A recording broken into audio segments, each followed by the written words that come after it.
3 primeros ministros en tan solo un año. Extrema derecha y extrema izquierda al alza en un país ingobernable, la peor prima de riesgo de toda la eurozona, la deuda desbocada y la calle a punto de arder.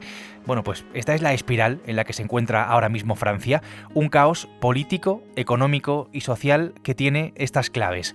Soy Javier Atard y hoy es miércoles, es 10 de septiembre. El Mundo al Día, un podcast del Mundo.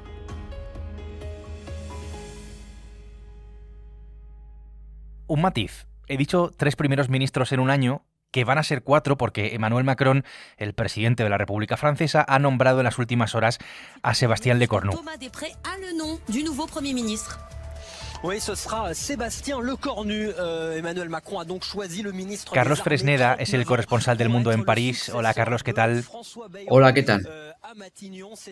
Macron tenía, digamos, totalmente descartada la posibilidad de disolver la Asamblea Nacional. Quería un nuevo primer ministro con rapidez tras la dimisión de François Bayrou y ha elegido a uno de sus ministros para sustituirlo. Sí, Macron quería evitar a toda costa la celebración de elecciones anticipadas, que es lo que reclama Marine Le Pen, tanto la extrema derecha como la extrema izquierda. Por eso ha tardado tan poco tiempo en nombrar a su sucesor. Y lo ha hecho sin salir de su zona de confort, porque Sébastien Lecornu es un macronista, fugado de las filas de los republicanos, y se subió al carro de Emmanuel Macron con la República en marcha. Y es un leal servidor del presidente que ha subido muchos enteros en su papel de ministro de Defensa desde el año 22 y con la cuestión de la guerra de Ucrania. Ha sido su mano derecha para todo lo que tiene que ver con la guerra de Ucrania, y eso también le ha hecho ganar peso político de cara al resto de las fuerzas políticas y a los franceses. Es un rostro relativamente conocido. El perfil del candidato era un candidato moderado, con talante negociador y no presidenciable, y en ese perfil encajaba perfectamente Lecornu, que tendrá también a lo mejor que enfrentarse a posibles mociones de censura y a ver qué resulta en los próximos días, ¿no? Porque la partida no está aún cerrada. Claro, aquí tenemos que explicar una cuestión. En Francia es el presidente, Macron en este caso, quien tiene la potestad de nombrar a su primer ministro. El primer ministro es el jefe de gobierno y es quien coordina la política del país. Lo que pasa es que Macron puede seguir nombrando primeros ministros que la Asamblea Nacional se los puede seguir tumbando a la mínima, como está ocurriendo. Carlos, ¿tiene apoyos Lecornu o tiene más apoyos que sus predecesores?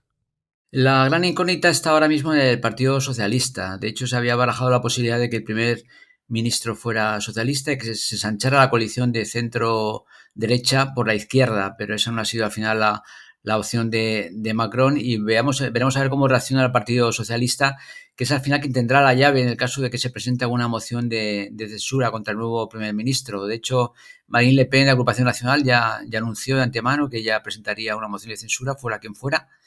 Y Jean-Luc Mélenchon, de la Francia Insumisa, también tiene ganas de guerra, como lo va a demostrar también esta semana apoyando las movilizaciones sociales en la calle del 10 de septiembre. La cuestión es cómo hemos llegado hasta aquí, cómo ha llegado Francia hasta esta situación, digamos, de caos.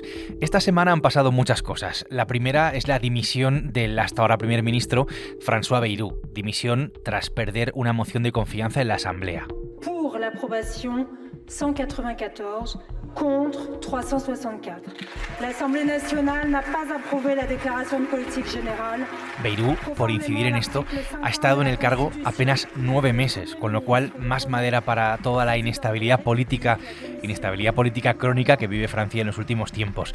Attal y Barnier, que fueron los predecesores de Bayrou, también duraron tan solo unos meses en el cargo. Ya digo, 3 primeros ministros se han tenido que ir en menos de un año. Para que lo entendamos aquí en España, Carlos, para ir un poco al fondo de la cuestión, ¿por qué está Francia en esta dinámica? ¿Qué cuestiones hay que lo explican? Francia se está hasta cierto punto italianizando, ¿no?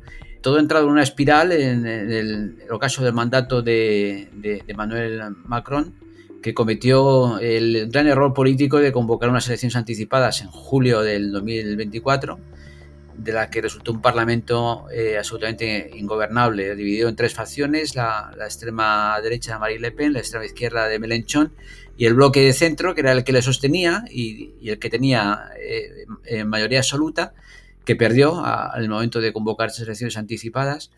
Y desde entonces hay una sensación de que el país es ingobernable, y la sensación que hay en el país es de caos político, de caos económico, porque la deuda crece y crece, y de caos social, porque está convocada una protesta que aspira un poco a relevar a las manifestaciones de los chalecos amarillos que crearon el caos en el país hace 7 años. Estos son básicamente los tres pilares de la grave crisis, muy grave, que en este momento está atravesando Francia. Un caos político, económico y social, sin ninguna duda. Y esto, lejos de no significar nada para nosotros, nos afecta directamente por dos detalles que son clave. Francia es, ni más ni menos, que la segunda economía del euro y es además el primer socio comercial de España. Non lo è neanche di fronte al processo che a molti sembra ormai ineludibile. Es interesante porque decía Carlos que Francia se está italianizando, quédate con ese término.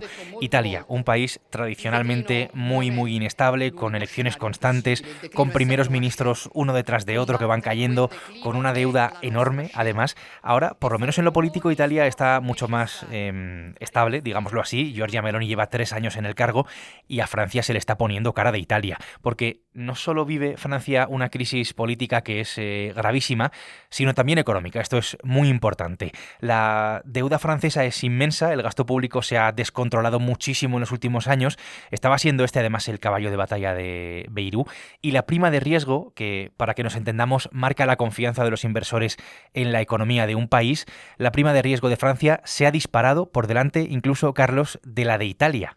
Sí, es un hecho simbólico, más que simbólico yo diría, y sintomático. Ahora mismo es la prima de riesgo es más alta de toda la zona de la Unión Europea. Y bueno, se está agudizando una situación que se ha acumulado precisamente bajo la mirada de Macron, que fue inspector financiero y banquero antes que presidente, ¿no?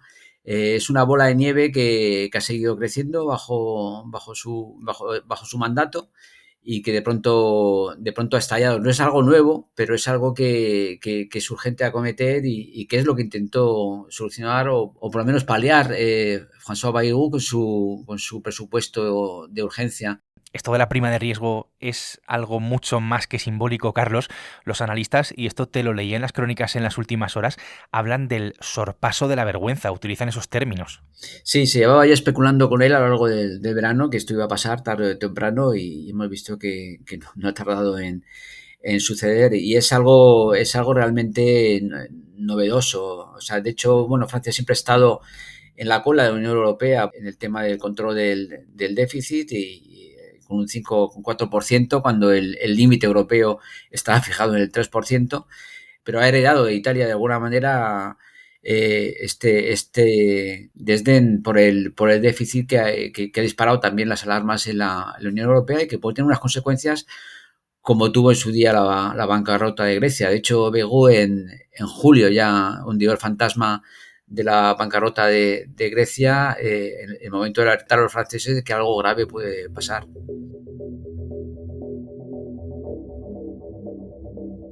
Le ministre de l'Intérieur est en guerre contre le peuple français. Il va mobiliser 80.000 policiers. ¿De quoi a-t-il peur pour qu'on modifie une armée entière? Y en medio de todo este caos, que es político y que es económico, el riesgo de que la calle vuelva a arder. Una tradición, como sabes, en la sociedad francesa, casi una seña de identidad de los franceses. No quiero que se nos olvide esto porque es, desde luego, muy importante. Ahora mismo está corriendo como la pólvora un movimiento que busca paralizar Francia, además hacerlo hoy mismo, este miércoles, un movimiento que está apoyado por Jean-Luc Mélenchon, que es el líder de la Francia insumisa, de la extrema izquierda, con lo cual hay un caldo de cultivo ahí, Carlos, que está calentando y mucho además la calle. Sí, la calle de hecho es el verdadero tercer poder en Francia, más que el Parlamento, y la calle es capaz de provocar grandes giros políticos, y ya lo vimos en su momento con los chalecos amarillos, hace también 2 años con las protestas por la reforma las pensiones. Aquí cada 2 o 3 años se gesta una revolución en Francia y esta puede ser también la última, porque lleva mucho tiempo larvándose y, como advierten también los analistas, la situación económica se está agravando, ¿no? La gente tiene esa sensación de pérdida del poder adquisitivo y de concesiones a los más ricos, porque es una batalla en la que no ha querido entrar Macron, el impuesto a los súper ricos que propone precisamente el Partido Socialista.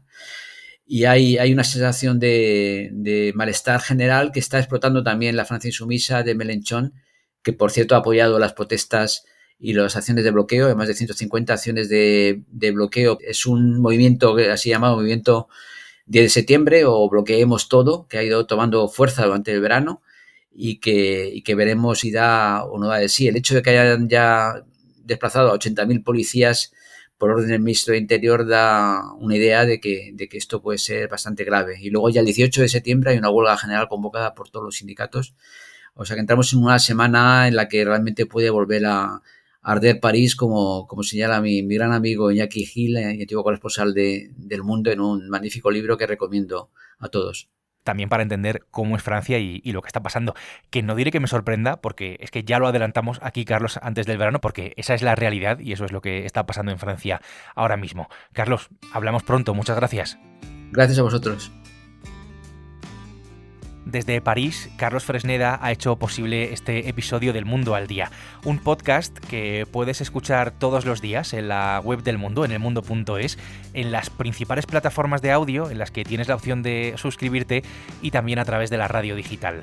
Mañana jueves, más El Mundo al Día. Has escuchado El Mundo al Día, un podcast del Mundo.